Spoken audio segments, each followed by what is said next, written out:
Today on Uncommonly Good MTG, it's the top 5 favorite decks day, looking back at August 2025. So what we're going to do is take a look at the decks that I played last month, pick out the 5 decks that I enjoyed playing the most, and giving them a special little tour just so that we get an opportunity to honor them once again. If that sounds good to you, then stay tuned to find out more.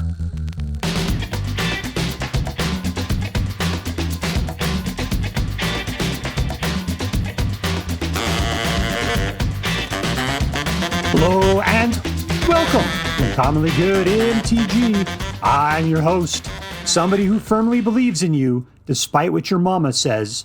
Doctor, you can't suck yet. Yes, thank you. Film before live studio audience. Thank you so much. You can't suck yet. Word to your mama. So I'm broadcasting to you today from my secret underground headquarters, and it's Top 5 Favorite Decks Day. Top 5 Favorite Decks Day. Top 5 Favorite Decks Day. Woo, woo, woo, woo, woo. Yeah, so what it is that, like I said in the intro there, is that at the beginning of every month, I like to look back upon the last month, pick out my 5 favorite decks, and give them one last toolaroo so that I can pay homage to the people that are putting those things together for us. So I picked out my 5, and we're going to go ahead and take a look at them once again and figure out what it is about them that I like so much. So without further ado, here is your first deck. All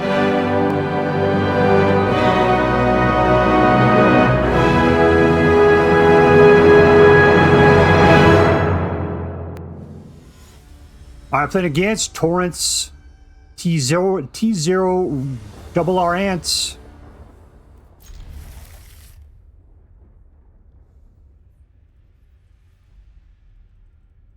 Let me touch your guy. Let me touch him.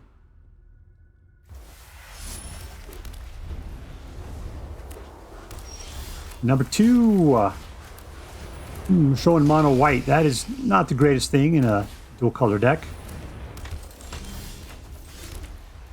We'll just steal, as one does. Yoink, yoink, yoink, yoink, yoink.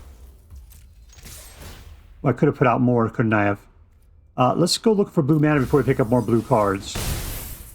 I should have put the Ether Armor on him. I wasn't paying attention. I didn't think I had anything that cheap.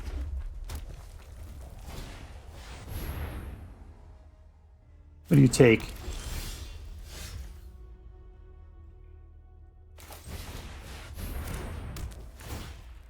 Rabbit.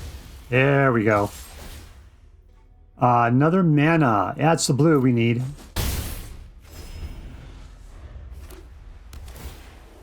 We're getting kind of handsy with our exile cards.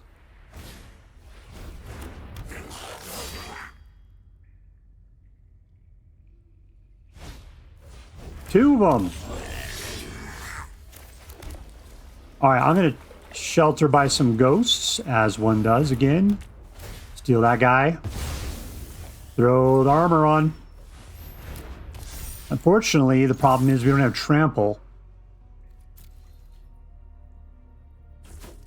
Oh, he just took it. That's crazy. He just wanted to keep that guy around. I have vigilance with FOMO there. He's got ward too. Oh, that's not good. Oh, I got like quadruple wards, don't I? You can steal one of those, get his Kai back.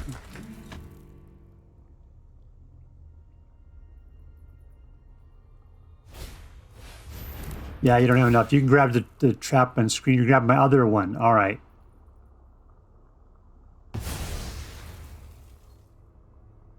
He doesn't like the Ethereal Armor. Well, I'm a little Wussosaurus Rex now, aren't I?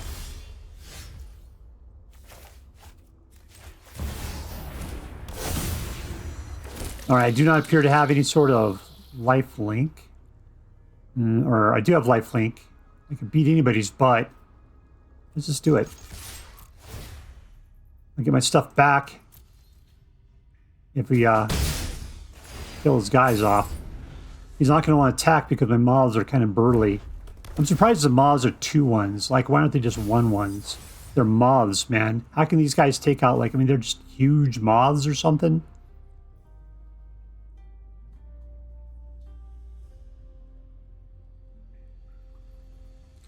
So you get out the Goblin Tamer first. We can go wide. He's got 2, man. Life left.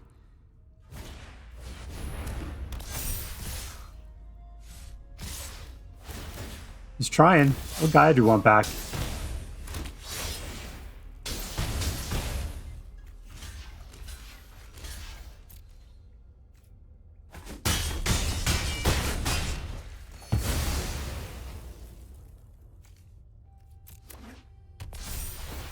Alright, we're cool. We could just rip this guy apart.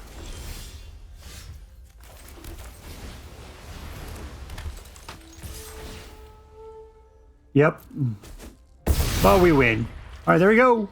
Boom, boom! Goes the room. Boom, boom. Victory.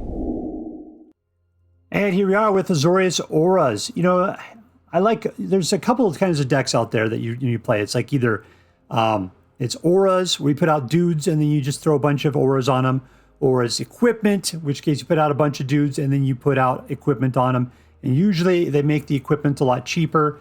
What was the other thing we used to do? There's something like some other kind of enchantment-y kind of weird thing we used to do in the olden days. You know, it's not around anymore, so it's not worth talking about it. But, you know, it's nice when you have a nice collection of auras out there and you can play them.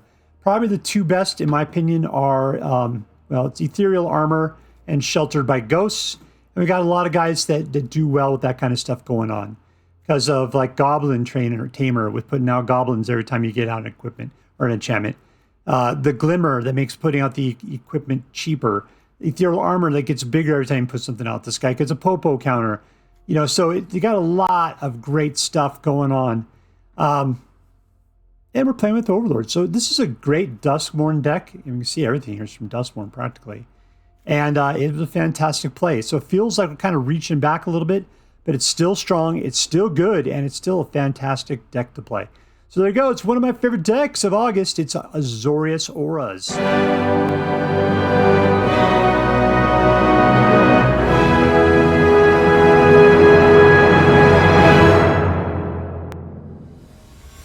I played against PSYCKOREAL.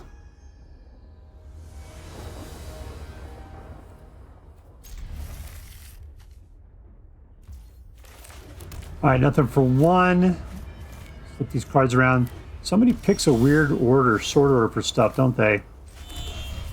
Alright, we're cool. I can't do anything until 4.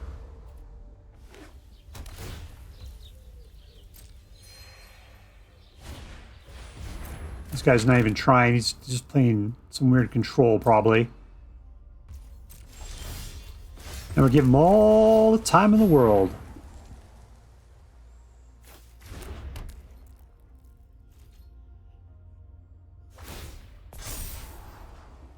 I mean, that's an artifact. I can't get rid of it, get lost.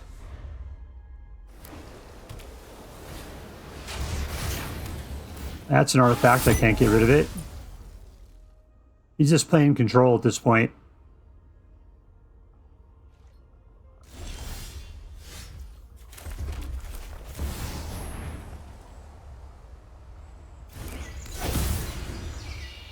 Pick up a little bit of life. Draw myself a card.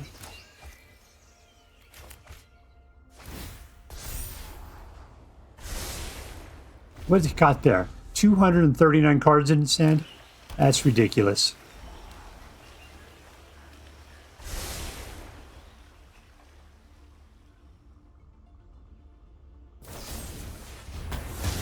The thing is, I don't have anything going on. I can't do anything.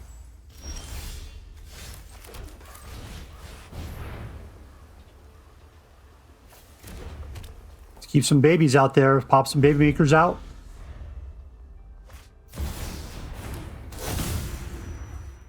It looks like he's trying to play Simulacrum.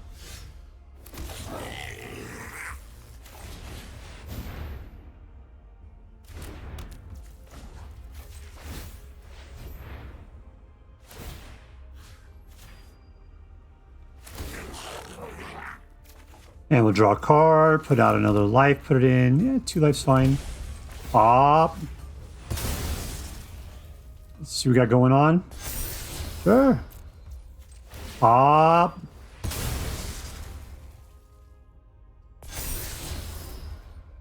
And in for 3. I got more than enough to turn up Caretaker's talent to 11. We'll do that. I just can't imagine with 239, what is he doing?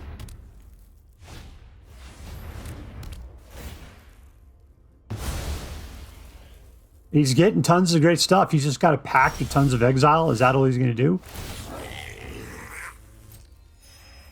I may have to kill that. That's what I got to do. Let's just do that. Pop.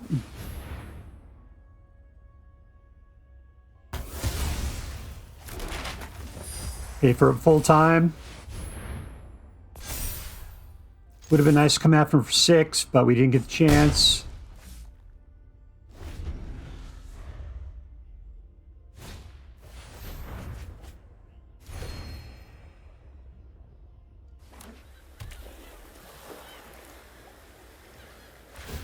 All right, you just drawn a card. You're out of mana. That's good. Just get himself tons of life.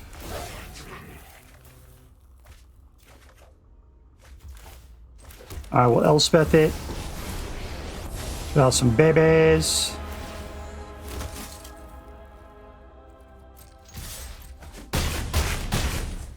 All right, we're looking really good. I can pop to kill next turn unless he wipes the board.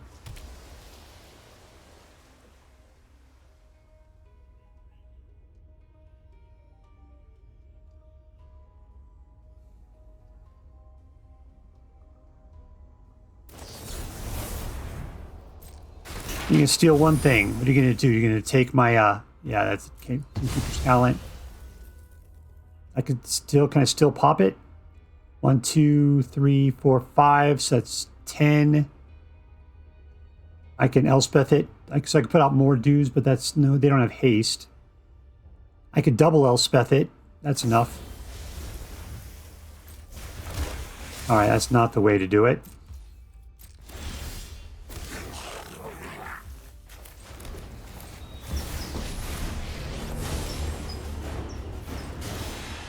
All right, everybody's up, all in. Let's get them. And we win. Squirrely little jerk. Victory. All right, so we are with Boros Control. You know, the big reason I love this deck is because it's got Thrumming Hive Pool in it. Do we ever get a chance to play it? I mean, there's only one in the entire deck, so no. Do we make it long enough to get 6 mana? Yeah, we actually pick up a lot of mana with this deck. So the chances of us being able to pay for it when we get the opportunity, pretty good, decently. Yeah, really the rest of the deck is what we play. We end up putting out lots of little dudes. We go wide. Wandering Siege goes a long way towards this. We're getting lots of goblins out every turn. I mean, I would love to use this for being able to do twice as many from a thing, so I can put out like 4 slivers every turn, but the chances of getting the sliver maker out is rare, while this one is much higher. Little bit of control. I mean, I'm surprised this deck seems to work as well as it does, since the amount of tricks in it aren't high. It's got some control, you know, and then we just put out lots of babies wide. Altogether, I mean, I like it. It was a fun deck. It was a good way to go. And usually with Boro, I appreciate something a little bit more aggressive. This deck's not aggressive. It's definitely control-y, and but it works. It works. So there you go. One of my favorite decks is Boros Control.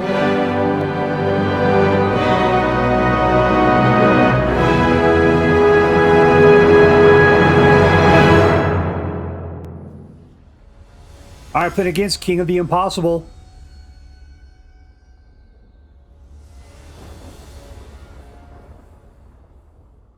This is a rough hand. No Needle Nose.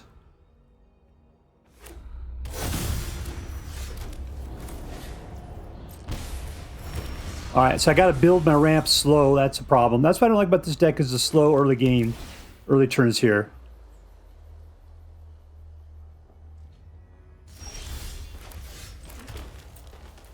And these things are super slow. I need to get some red going so I can pull out a random encounter potentially. Vulcan Raptor does green, that's all it does.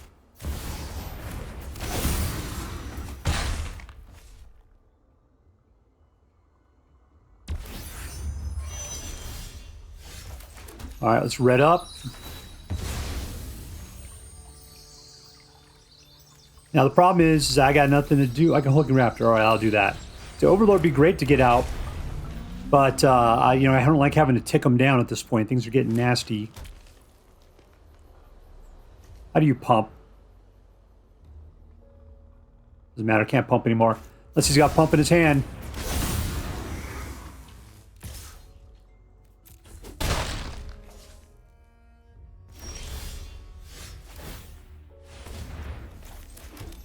Let's random encounter. Random encounter could be super cool.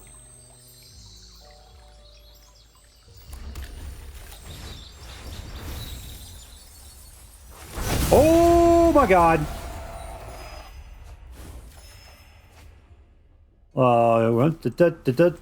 Let's go crazy.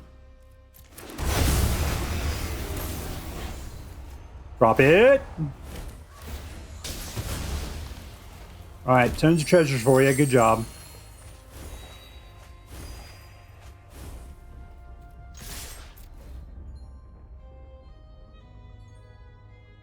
All right, good job, Gulta. Also, Volbram, did you get exiled? Is that the deal?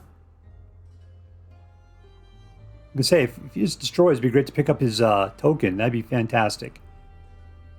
I got more than 20. You have to block. That was a situation where random encounter was fantastic.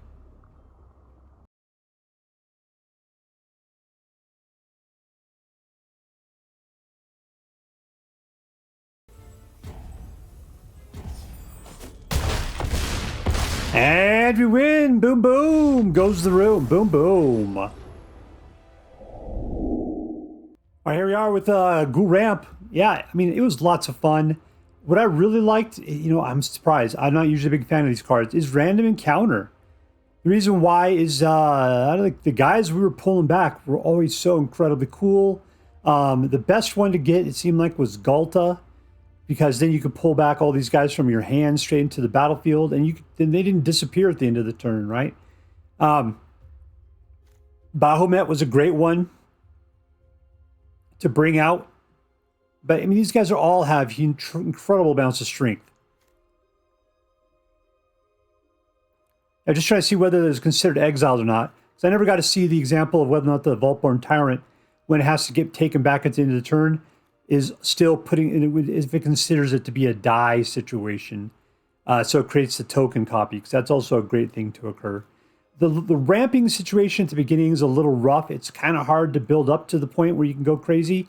But once you get to 4, as long as you got some hulking raptors in place, everything else comes easy after that.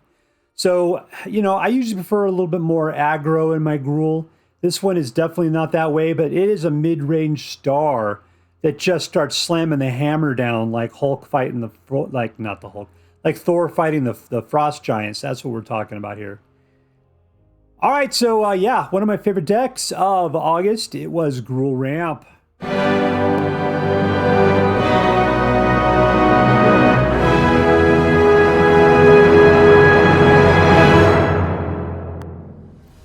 I put against Shuma Gorath.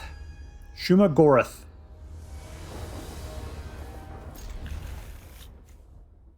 It's the breeding pool. Looks like sexy times. I gotta pay it. I thought it was the one if I put it in early, I got it for free, but alright, whatevs. Crap happens. Alright, 3 gets us into a world wagon. Yeah, I'll go take a land. Now I know I can put out the anti-casual next turn, get the wheel world wagon going, so we'll do that. Pump.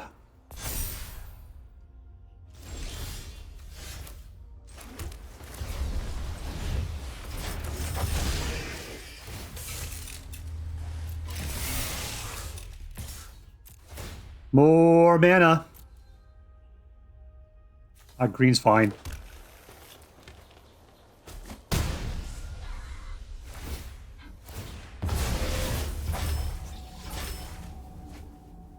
Apparently that's all I get to do. I don't know. Let's play Eldrazi. Let's do that. 1, 2, 3, 4, 5. Number 6, right? I count that right? 4, 5, 6, 7. I can put out Ugin on the next turn. Provided Llanowar sticks around.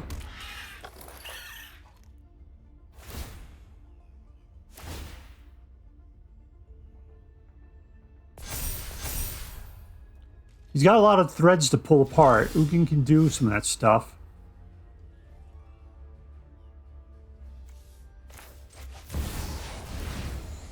Who are we going to get rid of here? Let's get rid of Ornery Tumblewag. That guy has got some doubling on him, and I don't particularly care for that. All right, and we win. And we win. Victory! Here we are with Simic Ugin. Yeah, it was cool. You know, we kind of had a ramp thing going on as we clawed our way up to be able to play the really expensive guys. Ugin cost you 7. And did we have any tricks to get it out? Didn't look like it. Yeah, it looks like we were paying the 7. And we were just going to try to, you know, drop down enough mana to be able to get that going on. Now, how did we get it? It's 3 to put out this guy, which gives us at least 1. This guy gives us 3 to get us 2 cards. This guy is mana unto himself. This guy throws out a mana. The cool thing with this, with the Simicness of it, was that we had a little bit of counterspell action. We had a little bounce action, a little card draw. So I'm not sure that Simic was terribly strong in here, like it was necessary. But it was an interesting take on it. It's like if you like playing Simic, you like having what blue is capable of doing, we put some interesting cards in here to do with it. It was not necessary. Still, I found it to be incredibly enjoyable.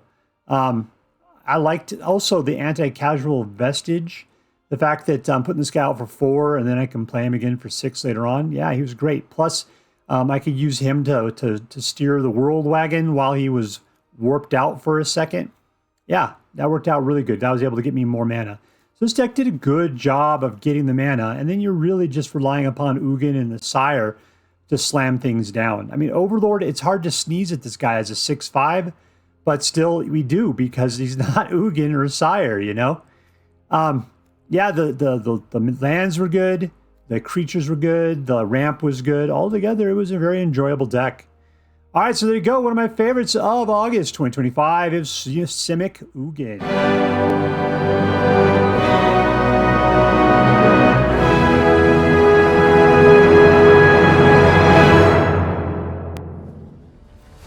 Now we're playing against Lycor. I don't know how to pronounce umlauts. Lycor.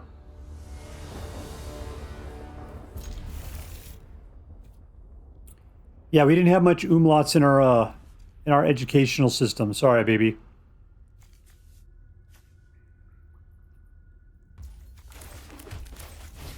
All right, there we go. Got an elf. What's he gonna do for us? Absolutely nothing. Say it again.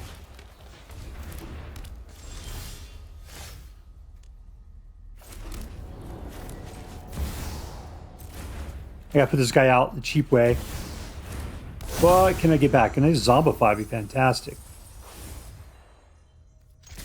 Yeah, okay, I'll trade out. I mean, whatever. I know you're trying to come at me with your mono green. You could be way too fast for me. I don't have nearly enough control. I'll have 4 mana, still not enough to do anything good with.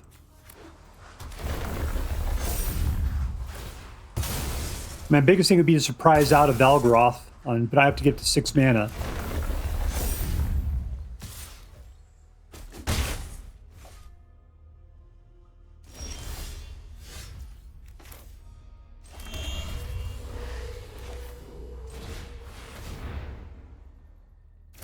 All right, welcome to Clown Town, Charlie Brown. All right, yeah, he's a good guy. I mean, he'll get us some stuff. We can also station in Valgroth on our next turn. He just has to leave the Llanowar Elf alone, or else I got to drag a mana in on the next turn.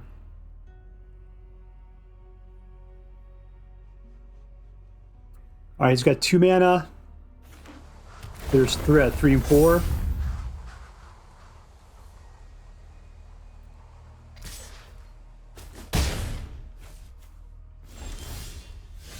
Cool. Kona. Station.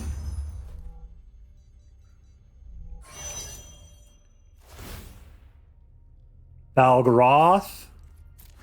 There we go. Now the game should be over in a good way. I'm cool. Let's just leave the station back. All right. You don't have 3 non-land mana, I'll tell you that. I do have a Terramorphic Expanse now, that's very nice. You gonna come at me, brah?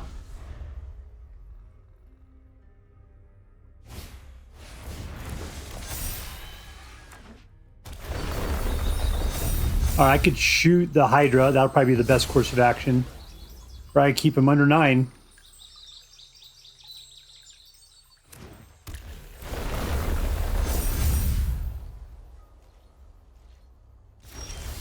Alright, we're going for the shot.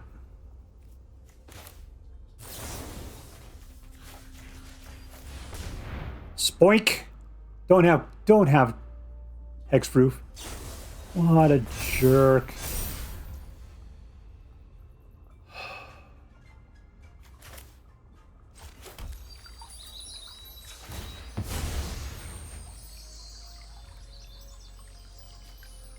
All right, what else can I do here then? I don't have anything great to bring out.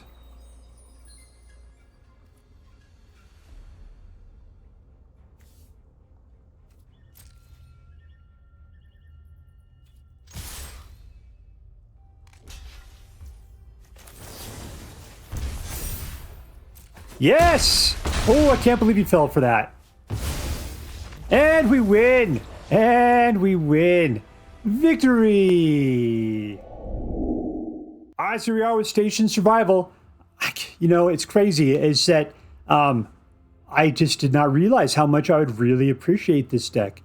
The whole concept of using stations to be able to trigger off the survival ability on the regular is so fantastic. Works regularly. Plus this deck with, what has it got? Zombifies in here too. We can play from the graveyard. So it works with Cindy Lauper. You know, it's just a really consistent deck. I mean, Zombify, we got a lot of things with Zombify, but it does require you to get your guys in the graveyard. And sometimes that sucks. A lot of times you're just filling your hands up with strong guys. But that's what Kona's for. And then it's like, oh, if I get Kona out, he's just going to get killed or whatever. Yeah, plus you have to attack with him to be able to tap him. Now you got stations, and we seem to have plenty of stations. So, I'm good to go, man. This is a great deck. I had lots of fun with it. And I think it's one of the most interesting new mechanics that we've seen. I don't want to say it's not a mechanic, but the gameplay of having stations with survival. It's fantastic. All right, so there you go, Station Survival. All right, so here we are with my top 5 favorite decks from August of 2025. Let's list them off once again. Azorius Auras by Untapped GG.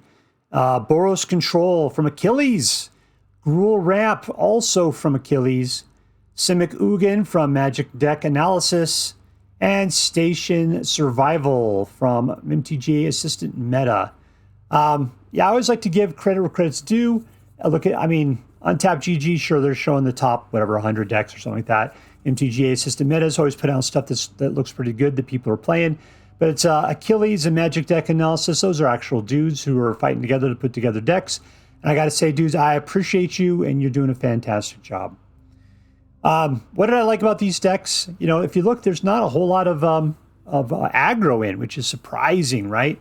It was actually a lot of ramp is what it felt like. You got Gruul Ramp, Simic Ugin. Those were all ramping like crazy. Station Survival, was that doing ramp? I don't quite remember. I just remember that it's all about it's about graveyard and hand recursion kind of stuff. Where we're tricking dudes out for cheap. And Boros Control, which just goes wide and then pumps. Wide and pump. That's a nice try. That's a nice way to go. But still, nothing there is aggro, which feels really weird to me.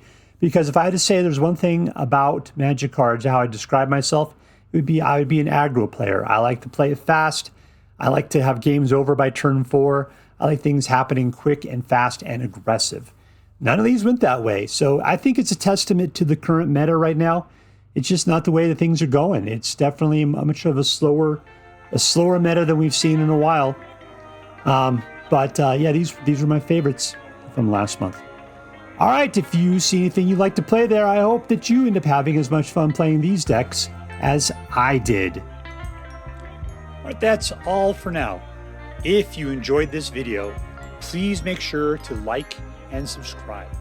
from all of us here in the secret underground headquarters of Uncommonly Good MTG, have a great day. See you next time, Space Cowboys. Later.